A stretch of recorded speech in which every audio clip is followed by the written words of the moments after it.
తెలంగాణ రాష్ట్ర రాజకీయం ఇప్పుడు సుంకిశాల ప్రాజెక్టు చుట్టూ తిరుగుతుంది. బీఆర్ఎస్ కాంగ్రెస్ పార్టీలు ఒకరిపై మరొకరు విమర్శలు ప్రతి విమర్శలు చేసుకుంటున్నారు. ప్రభుత్వం ప్రాజెక్టును పట్టించుకోకపోవడం వల్లే రిటైనింగ్ వాల్ కుంగిందని బీఆర్ఎస్ నేతలు ఆరోపిస్తున్నారు. బీఆర్ఎస్ ప్రభుత్వ హయాంలో ఇచ్చిన కాంట్రాక్టర్ల అవినీతి వల్లే వాల్ కూలిందంటూ కాంగ్రెస్ నేతల ఆరోపణలను తిప్పికొడుతున్నారు.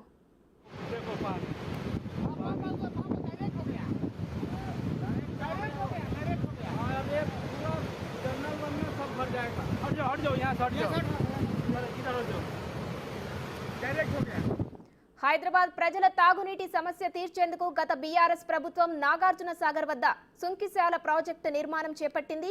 మే 14, 2022లో శంకుస్థాపన జరగగా 1450 కోట్లతో మేఘా ఇంజనీరింగ్ వర్క్స్ కాంట్రాక్ట్ తీసుకుంది. ఆ తర్వాత ప్రాజెక్టు అంచనా వ్యయం 2215 కోట్లకు పెంచారు. నాగార్జున సాగర్ ప్రాజెక్టులో నీటి మట్టం 450 అడుగులకు తగ్గినా నీరు తరలించే విధంగా సుంకిశాల ప్రాజెక్టు నిర్మాణం చేపట్టారు. ఇందులో భాగంగా జలాశయం నుంచి సొరంగ మార్గం ద్వారా నీటిని ఇంటేక్ వెల్ కు తరలిస్తారు. 2 టన్నెల్ పంప్ హౌస్ పనులు కొనసాగుతున్నాయి.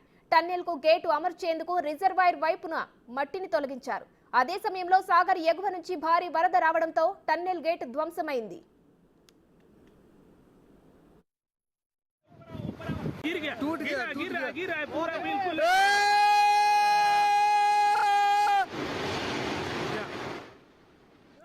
రిటైనింగ్ వాల్ కుంగి వారం రోజులు గడిచినా అధికారులు విషయాన్ని బయటకు తెలియకుండా గోప్యంగా ఉంచారు. అయితే గోడ కూలుతున్న టైంలో కూలీలు తీసిన వీడియో ద్వారా విషయం బయటకి వచ్చింది. రక్షణ గోడ నిటారుగా ఉండడంతో ప్రమాదం ఉంటుందని, దానికి అనుసంధానంగా టై భీములను నిర్మించాలని 5-6 నెలల క్రితమే ఇంజనీరింగ్ అధికారులు సూచించినా నిర్మాణ సంస్థ పట్టించుకోలేదు. అదే సమయంలో గేటు ఏర్పాటుకు రిజర్వాయర్ వైపు మట్టి తొలగింపు పనులు చేశారు. దాంతో గేటు ధ్వంసమై రక్షణ గోడ కూలింది. వాల్ పునర్నిర్మాణ పనులకు 20 కోట్ల వరకు ఖర్చవుతుందని ప్రాథమికంగా అంచనా వేశారు అధికారులు. ప్రాజెక్టులో దెబ్బతిన్న భాగాన్ని మేఘా సంస్థే నిర్మిస్తుందని, అందుకయ్యే ఖర్చును నిర్మాణ సంస్థే భరిస్తుందని వాటర్ బోర్డు అధికారులు ఒక ప్రకటనలో తెలిపారు.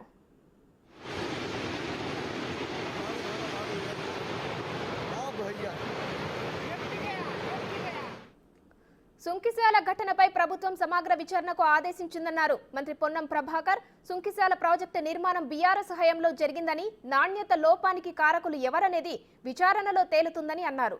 బీఆర్ఎస్ అనాలోచిత నిర్ణయాలతో కాళేశ్వరం ప్రాజెక్టుకు లోపభూయిష్టంగా నిర్మించారని, తెలంగాణ ప్రజల ధనాన్ని వృథా చేశారని ఆరోపించారు. ఈ క్రమంలో సుంకిశాలను పరిశీలించి వాస్తవాలను తెలుసుకునేందుకు డిప్యూటీ సీఎం భట్టి విక్రమార్క, మంత్రులు ఉత్తమ్ కుమార్ రెడ్డి, తుమ్మల నాగేశ్వరరావు ప్రాజెక్టుకు వెళ్లనున్నారు. ఈ అంశం మీద నిజాలు నెగ్గు తేలుస్తాం. ప్రజల ముందు ఏ విధంగా టీఆర్ఎస్ తప్పు చేస్తుందో చూపెడతాం. దీన్ని ఈరోజు మసిబూసి బట్ట కాల్చి మీద వారేసే ప్రయత్నం చేస్తూ ఉన్నారు. ఈ సంబంధించి దాని మీద తెలంగాణ ప్రజలు అర్థం చేసుకోండి. ఈరోజు టీఆర్ఎస్ వైఫల్యాలు ఒకటొకటి బయటికి వస్తూ ఉంటుంటే, మొన్ననే కాళేశ్వరానికి సంబంధించి లోపభూయిష్టమైన విధానాలతో ఏ విధంగా తెలంగాణ ఈ యొక్క సంఘటనలన్నింటినీ కూడా భూతత్వంలో పెట్టి చూపే ప్రయత్నం చేస్తూ ఉన్నారు. ఈ ప్రభుత్వం అన్ని రకాల విచారణలు చేయడానికి సిద్ధంగా ఉంది. సుంకిశాల సంఘటన కూడా విచారణకు ఆదేశిస్తూ ఉన్నాం. దాని మీద సమగ్రమైన రిపోర్ట్ తెప్పించుకొని ఆనాడు ఎవరైతే దీనికి బాధ్యులు ఉన్నారో, టీఆర్ఎస్ హయాంలో ఎవరైతే దీనికి బాధ్యత వహించాల్సిందో వాళ్ళ మీద కఠిన చర్యలు తీసుకునేటువంటి బాధ్యత మాది. ప్రజలు ఎక్కడ అపోహపడాల్సిన అవసరం లేదు. దీనికి సంబంధించి ఏనాడైతే కార్యక్రమాలు ప్రారంభమైనాయో వాటన్నిటికీ సంబంధించి పూర్తి స్థాయి లోపల మళ్ళీ సాంకేతికపరమైన నివేదికలతో మేము ముందుకు వస్తాం. తెలంగాణ ప్రజలకు చెప్తాం. శ్రీశైలం నుండి వరద వస్తున్న టైంలో గేట్లు బిగించడం సరికాదని చెప్పినా వినకుండా ప్రభుత్వం అధికారులపై ఒత్తిడి తెచ్చిందన్నారు కేటీఆర్. దాని కారణంగా సుంకిశాల ప్రాజెక్టు కుంగిందని ఆరోపించారు. ప్రభుత్వానికి చిత్తశుద్ధి ఉంటే ప్రాజెక్టు నిర్మిస్తున్న కంపెనీని బ్లాక్ లిస్ట్ లో పెట్టాలని డిమాండ్ చేశారు. మేడిగడ్డ ప్రాజెక్టు కుంగితే ఎన్డీఎస్ఏ 24 గంటల్లో రిపోర్ట్ ఇచ్చిందని, సుంకిశాల ప్రాజెక్టు కుంగి వారం రోజులవుతున్నా ఎందుకు మాట్లాడడం లేదని కేటీఆర్ ప్రశ్నించారు. వారం రోజులు దాచిపెట్టి గోప్యత మెయింటైన్ చేయాల్సిన అవసరం ఏమొచ్చింది? ఇది మీ తప్పని మీకు తెలుసు, మీరు చేసింది తప్పని తెలుసు, ఇది మీ నిర్వాహకం వల్ల, మీరు ఆగమాగం చేయడం వల్ల జరిగిందని తెలుసు. ఇంజనీర్లు చెప్తా ఉన్నారు. వద్దనంగా ఆగమాగం పనులు స్టార్ట్ చేసి వద్దనంగా గేట్లు బిగించారు సార్. ఫుల్ ఫ్లో వస్తుంది, వరద వస్తుంది అని చెబితే వినకుండా ఇవాళ తొందరగా పూర్తి చేయాలని చెప్పి మాకు ఆదేశాలు పైనుండి వచ్చినాయి. ఏవైతే పంప్ హౌస్లో పనులు పూర్తయి మోటార్ల బిగింపు జరిగే వరకు టన్నలు అదేవిధంగా ఈ రిటైనింగ్ వాల్ ఏదైతే కట్టినారో వాటిని గేట్లు అమర్చే క్రమంలో ఆ టన్నెల్కి మీరు వరద కాలంలో పెట్టకుండా కొద్ది కాలం తర్వాత పెడదామని అధికారులు చెప్పినా వినకుండా ఈరోజు హడావుడిగా గేట్లు అమర్చడం వల్ల ఈ నష్టం జరిగింది. మొత్తం ఆ వీడియోలో మీకు చూపెడదాం అనుకున్న వీడియో కూడా మీరు అందరు చూసే ఉంటారు. సోషల్ మీడియాలో ఇప్పటికే విస్తృతంగా తిరుగుతూ ఉంది ఆ వీడియో.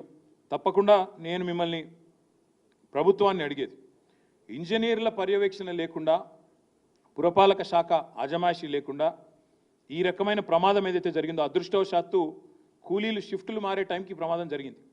లేకపోతే అక్కడ ఎంతమంది మరణించేవారో లెక్క కూడా లేదు. అంత పెద్ద ప్రమాదం ఇది. 2 ఎక్స్పాన్షన్ జాయింట్ల మధ్యన ఉన్న రిటైనింగ్ వాల్ మొత్తం కొట్టుకుపోయింది. అందుకే నేననేది మా పార్టీ అనేది ఈరోజు మంచి జరిగితే మా ఖాతాలో వేసుకోవాలా, చెడు జరిగితే మాత్రం వాళ్ళ ఖాతాలో వేయాలనే చిల్లర ప్రయత్నం ఏదైతే ఈ ప్రభుత్వం చేస్తుందో ఇది పూర్తి స్థాయిలో ఈ ప్రభుత్వం యొక్క వైఫల్యం. ఇక ఈ విషయంపై మాట్లాడిన భట్టి ప్రాజెక్టులో గోడ కూలిన పాపం గత బీఆర్ఎస్ పాలకులదేనని అన్నారు. కృష్ణానదిపై నిర్మించిన ప్రాజెక్టులను కూడా వదిలిపెట్టలేదని సుంకిశాల ఘటన తేటతెల్లం చేస్తుందని మండిపడ్డారు. సుంకిశాల ప్రాజెక్టును బీఆర్ఎస్ హయాంలోనే ప్రారంభించారని 2013 జూలైలో టన్నెల్ రక్షణ కూడా పూర్తి చేశారని వివరించారు. డిజైన్ల లోపంతో గోడ కూలితే కాంగ్రెస్ రాగానే కూలిందంటూ తప్పుడు ప్రచారం చేస్తున్నారని మండిపడ్డారు. నగరానికి మంచినీళ్ళు తీసుకుని రావటం కోసం కృష్ణానది డెడ్ స్టోరేజ్ నుంచి కూడా నీళ్లు తెచ్చుకోవడానికి అవకాశం ఉండేటట్టుగా నాగార్జున సాగర్ దగ్గర నుంచి మొదలుపెట్టినటువంటి ఈ ప్రాజెక్టు సంబంధించి కడుతున్నటువంటి ఈ ప్రాజెక్టులో నిలువున ఇరుగుపడ్డ సుంకిశాల కూడా దీనికి సంబంధించి చాలా ప్రమాదం జరిగేటట్టుగా ఈ ప్రభుత్వం కట్టిస్తూ ఉందని అర్థం వచ్చేటట్టుగా వారు చాలా స్పష్టంగా ఒక కథని అల్లి వండి వార్చారు దీంట్లో. సరే, సంతోషం. మేము ఇంతకాలం మీరు గొప్పగా చెప్పుకునేటువంటి కాళేశ్వరం ప్రాజెక్టుకి సంబంధించిన మేడిగడ్డ, అన్నారం, సుందిళ్ళకే క్వాలిటీ లేనటువంటి పనులు పరిమితం అయ్యాయేమో, మిగతా బాగానే ఉన్నాయో అనుకున్నాం. ఈ దెబ్బతో కేవలం మేడిగడ్డ, అన్నారం, సుందిళ్ళే కాదు, మీరు కృష్ణానదిని కూడా వదిలిపెట్టలేదనేది దీని ద్వారా స్పష్టంగా అర్థమవుతాం. గోదావరిలో కట్టే వాటిని గోదావరి ఒక్కదాన్నే ఖతం చేశారనుకున్నాం. ఇప్పుడు కృష్ణానదిని కూడా వదిలిపెట్టలేదనేది అంటే మీరు ఈ రాష్ట్రంలో దేన్ని వదిలిపెట్టలే. ఈ సుంకిశాల ప్రాజెక్టు జూలై 2021 నాడు ఆనాటి బీఆర్ఎస్ ప్రభుత్వం అలియాస్ మీ హయాంలో 11/6/2021 నాడు అగ్రిమెంట్ చేసి రిజర్వాయర్ సైడ్ వాల్ని జూలై 2023 టన్నెల్ సైడ్ వరకు పూర్తి చేశారు. అంటే వాళ్ళ కూలింది వారు కట్టించినటువంటి వాల్. అంటే మీ డిజైన్లు ఎంత లోపభూయిష్టంగా ఉన్నాయో దీని ద్వారా చాలా స్పష్టంగా అర్థమవుతుంది. మీ కట్టడాలు, మీ డిజైన్లు, మీ ఎగ్జిక్యూషను, మీ పాలన ఏ రకంగా ఉన్నాయో, రాష్ట్ర ప్రజల సొమ్ముని ధనాన్ని ఏ రకంగా నష్టపోయేటట్టు చేశారో వీటిని చూస్తూ ఉంటాం. ఏదో పత్రిక చేతిలో ఉందని, సోషల్ మీడియా చేతిలో ఉందని, ఓ టీవీ ఛానల్ చేతిలో ఉందని ఆనాడు సంపాదించిన అక్రమ డబ్బంతా పెట్టి వీటన్నిటిని పెంచి పోషిస్తూ ఇటువంటి తప్పుడు ప్రచారాలని చాలా తీవ్రంగా కూడా ఖండిస్తాం.